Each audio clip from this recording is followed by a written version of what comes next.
आपण करतोय ज्वारीपासनं आणि तिळापासनं आणि गुळापासनं एक वडी तयार करतोय। सगळ्यात आधी आपण ज्वारीचं जे पीठ आहे ते आपण भाजून घेतलेलं आहे एका बाजूला, आणि दुसऱ्या बाजूला आपण तीळ भाजून घेतलेले आणि तीळ कुटून घेतलेले आहेत। कुटून त्याचं असं भरड मिक्स तयार केलेलं आहे, खूप जास्ती त्याला बारीक केलेलं नाही आहे। आणि आता मी काय करणार आहे, आता हा जो गुळ आहे हा मी पॅनमध्ये टाकणार आहे, थोडंसं पाणी, आणि आता आपल्याला गॅस ऑन करू आपण आणि हा गूळ पूर्ण वितळून घेऊया। हा जो गूळ घेतलेला आहे हा साधा गूळ घेतलेला आहे, आणि त्याला एक 5-7 मिनटं त्याला आपल्याला गरम करायचं आहे। खूप जास्ती पण गरम करायचं नाही त्याला, त्याचा एक उकळी आल्यानंतर आणि पूर्ण विरघळल्यानंतर त्याला एक 4-5 मिनटं उकळू द्यायचं आहे। असं मस्त खमंग असा वास येतोय तिळाचा।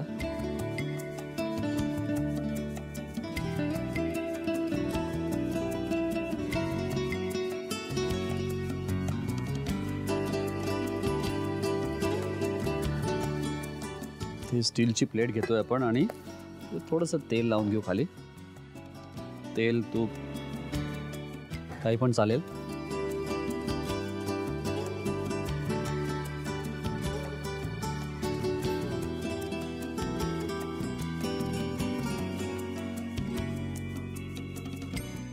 थोडंसं पाणी टाकतोय,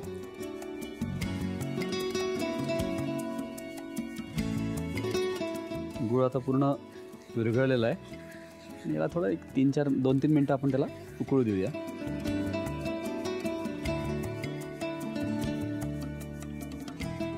तर मी यात टाकणार थोडं तूप,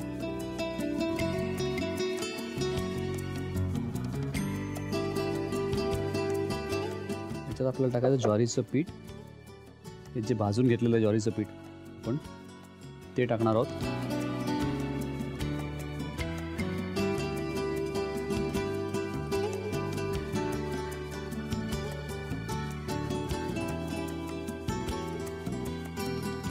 ज्वारीच्या पिठाने त्याला 2 गोष्टी आहेत, एकतर त्याला एक असा जो घट्टपणा आहे वडीला तो ज्वारीच्या पिठाने मिळणार आहे, त्याचबरोबर भाजलेल्या ज्वारीच्या पिठाची त्याला चव खूप छान लागणार आहे वडीला। एक त्याला 2 मिनटं शिजू देतोय व्यवस्थित, तसं भाजलेलं आहे ते, शिजायला वेळ लागणार नाही आहे। तरी पण आता टाकायचे तीळ, वा आता मजा येणार आहे।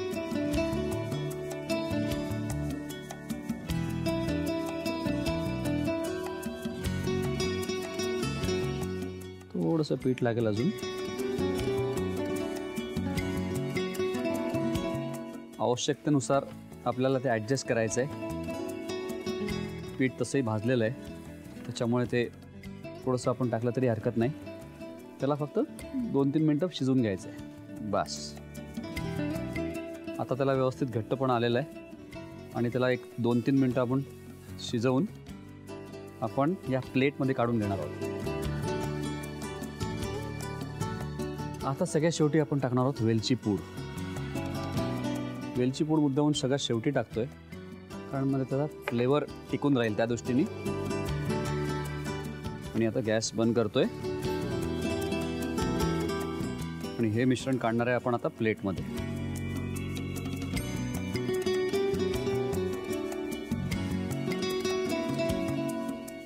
वा मस्त होणार आहे ते वड्या।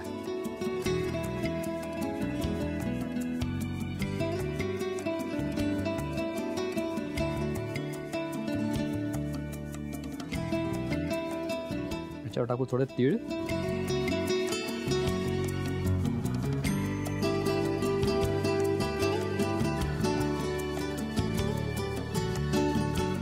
बस। आता काय करायचं आहे आपल्याला, एक थोडंसं 15-20 मिनटं हे जरा जसं थंड व्हायला लागेल, जसं थंड होईल तसं आपल्याला त्याला कुठल्याही एकतर याला असं चाकूने आपण कापू, जसं घरी कापतोय वडी करताना आपण स्क्वेअर कापतो, डायमंड शेपमध्ये कापतो, तसं करा।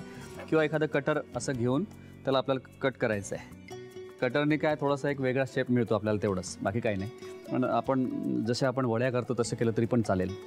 वडी मुख्य म्हणजे टेस्टी असणार। मंडळी मी हे कापून घेतो, थंड झाल्यानंतर. तोपर्यंत तुम्ही साहित्य आणि कृती लिहून घ्या. ज्वारी, तीळ आणि गुळाची वडी करण्यासाठी लागणारे साहित्य: ज्वारीचं पीठ, गूळ, तीळ, साजूक तूप आणि वेलची पूड. कृती: प्रथम फ्राईंग पॅन मध्ये तीळ आणि ज्वारीचं पीठ वेगवेगळं भाजून घ्यावं. भाजून घेतलेले तीळ खलबत्त्यात कुटून घ्यावेत. फ्राईंग पॅन मध्ये गूळ घेऊन त्यामध्ये पाणी घालून गरम करून गुळाचा पाक तयार करून घ्यावा. एका प्लेटला तेल लावून घ्यावं. गुळाच्या पाकामध्ये साजूक तूप आणि भाजून घेतलेलं ज्वारीचं पीठ घालून मिश्रण एकजीव करून नीट शिजवून घ्यावं. मिश्रण शिजल्यानंतर त्यामध्ये भाजून घेतलेल्या तिळाची भरड आणि वेलची पूड घालून मिश्रण घट्ट होईपर्यंत परतून घ्यावं. तयार मिश्रण प्लेटमध्ये ओतून वरून तीळ घालावेत. अंदाजे 15 ते 20 मिनिटं थंड करून त्याच्या वड्या कापून ज्वारी, तीळ आणि गुळाची वडी सर्व्ह करावी.